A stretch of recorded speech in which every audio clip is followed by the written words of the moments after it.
Judith Collins declined our invitation to be interviewed tonight. We're joined in the studio by Labor's children's spokesperson, Jacinda Ardern. Jacinda, welcome. Nice to have you in here. Thank you. What do you make of what Judith Collins said? Yeah, I read it before I heard it, and I have to say it was even more infuriating to hear in person. I think what really disappoints me is that she is a cabinet minister.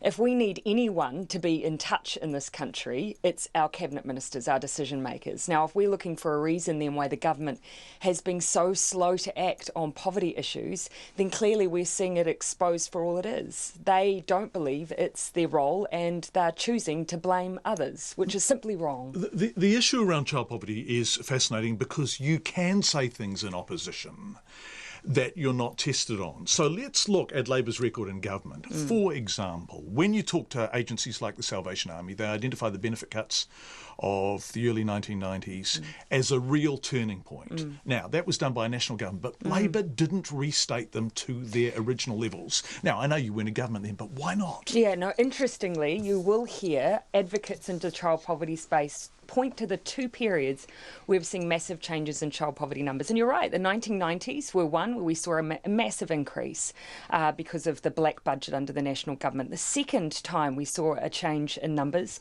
was when Working for Families was introduced.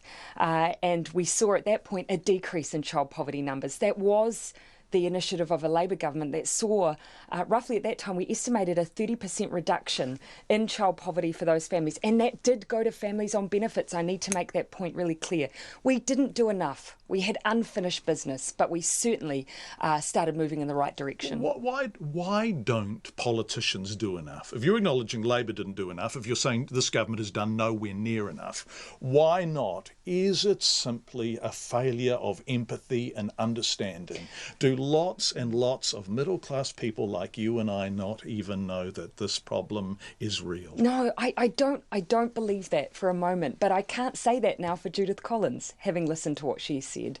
And when you see the agenda that we had at that time, 30% reduction in poverty, that was making headway. But when you've got a goal as an aspirational politician to eradicate something, then you're never going to be satisfied, even with numbers like that. Okay, but how can we lose empathy when I see cases coming through of working people living in their cars?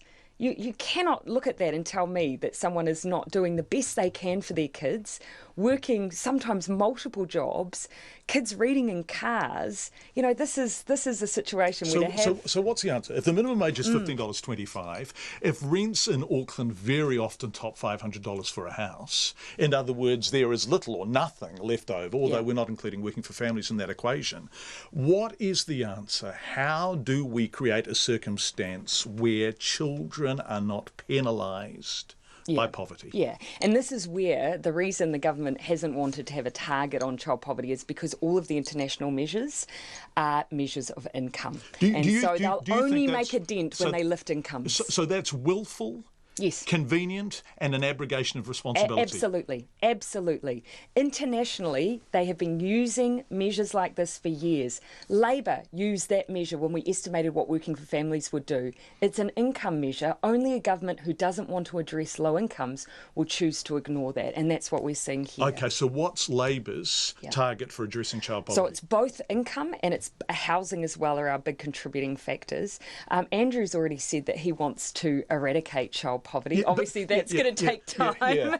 But if he didn't say that, starting point, John, 10% from the Children's Commissioner on material deprivation was modest as an ambition. So as a starting point, we accept that. Let's try and get some consensus around that for a start and keep moving. Okay, and then what? Keep moving how? Well, tax credits we know made a difference.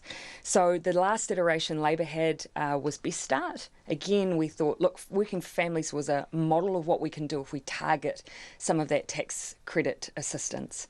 So we tried to do that for those where we know deprivation is the worst, young children, 2 and 3 year olds. So that's where we focused. We're now sitting back again and saying, could we have done more with that package? And that's the process we're in the middle of now. Okay, So, do you have an answer? Do you have a definitive policy answer 1 year out from an election, maybe only 10 months out from an election, that will address substantively the kinds of issues that Shirley Mahi is seeing in Finlayson Park School? Yeah, and it's going to be, as I said, Best Start was a tax credit measure that we know would make a difference. That was $60 a week, $9,000 a year for those lowest, over 3 years for those lowest income families. We knew that would make a dent. Next, we've got to start making sure that that minimum wage keeps going up and aspiring to the living wage. And housing.